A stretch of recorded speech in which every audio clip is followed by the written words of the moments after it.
আদালত আমার ভাল লাগে না, ভাল লাগে না কিছু। আরে আদালত জীবন ছাইরা দিয়া ধরলাম মাইয়ার পিছু। আমি গোটা আগের মতন নাই, এখন মাইয়া দেখলে প্যান খুইলা পালাই।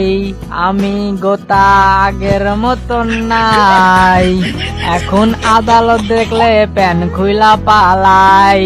ও ভাই সেই হয়েছে ভাই, সেই পুরাই মাখন।